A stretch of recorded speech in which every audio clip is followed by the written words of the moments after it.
like you. Be strong to hold the powers of the sun.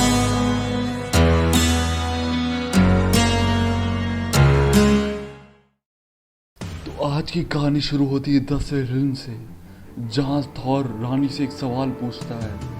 मैं जब से यहाँ पे आया हूँ तब से मैंने यहाँ के आसमान में बादलों को नहीं देखा। बादल शब्द सुन के रानी के कान खड़े हो जाते हैं, क्योंकि उसने ये पहले भी कहीं सुन रखा है।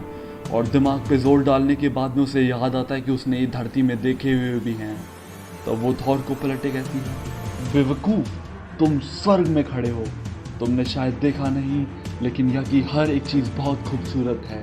बादल जैसी भद्दी चीज़ को हम स्वर्ग में लाके भला करेंगे क्या?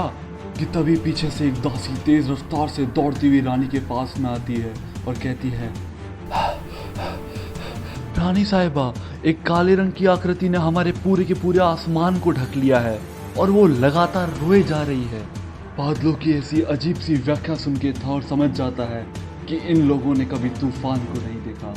तो वो कहता है, मुझे तूफान दिखाने का मौका दो अब महारानी, क्योंकि तुमने तूफान के देवता को अब अपना कैदी जो बनाया है, और अब तूफान तुम्हारे दरवाजे के ऊपर दस्तक दे रहा है। ये बात बोलते हुए थॉर की आंखों में अब एक बिजली चमक रही है कि तभी बिजली का एक बहुत ही भयानक हमला होता है।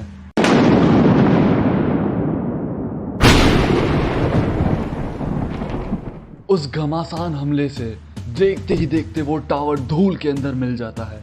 इस भयानक हमले के बाद में रानी अपने ऊपर पड़े हुए खंडरों को हटाते हुए बोलती है, सैनिकों, जो भी मुझे इस राजा के बेटे का मरा हुआ शरीर ला के देगा, मैं उसे इनाम में बेशकीमती हीरे जवाहरात दूंगी। पर इसी बीच एक आवाज़ आती है उस मिट्टी के मलबे से, जो कहती है, रानी साहिबा, मैंने तो सुना था कि आपने मेरे हथौड़े को भी बिल्कुल ऐसे ही सुरक्षित रखा है।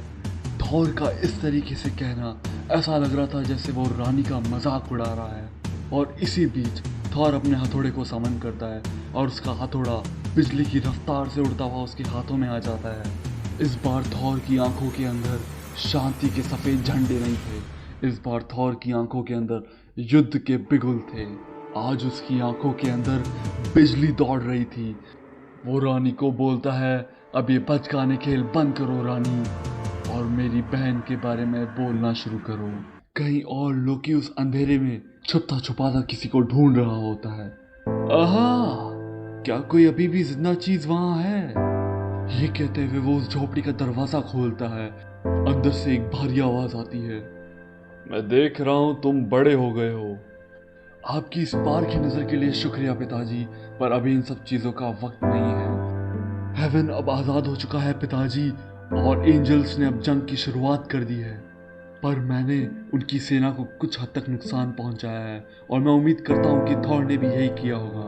पर मुझे नहीं लगता पिताजी कि ये काफी होगा, हमें उससे भी ज्यादा ताकत की जरूरत है। मुझे लगता है हम सबको अब आपकी जरूरत है पिताजी। तो ठीक है, मैं उम्मीद करता हूँ कि मेरी पुरानी गलतियाँ मुझे माफ कर दे। और ये कहते हुए वो पेल किंग उस पिंजरे से बाहर आ जाता है, और हम देखते हैं कि वो पेल किंग कोई और नहीं बल्कि वो खुद ओडिन होते हैं।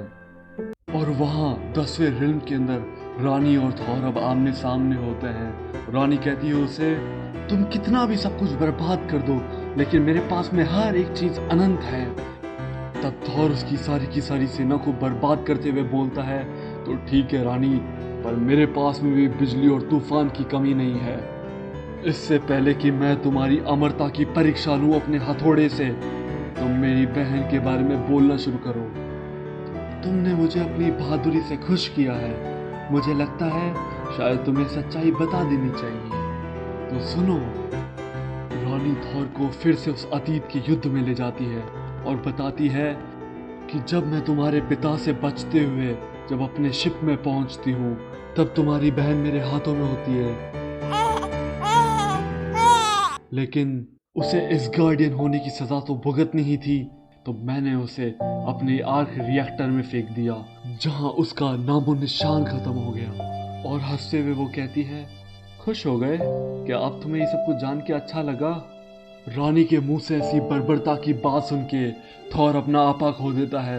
वो गुस्से में अपने हथौड़े को कस के पकड़ता है और रानी को बोलता है, तू जहां खड़ी है रानी, मैं तुझे वहीं पे मार दूंगा।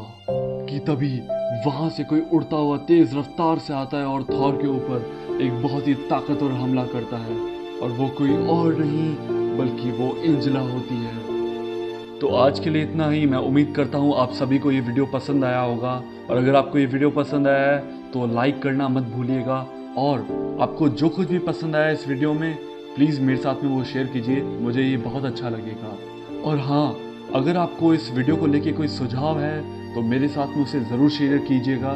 सो thanks again for watching, because you guys are super amazing.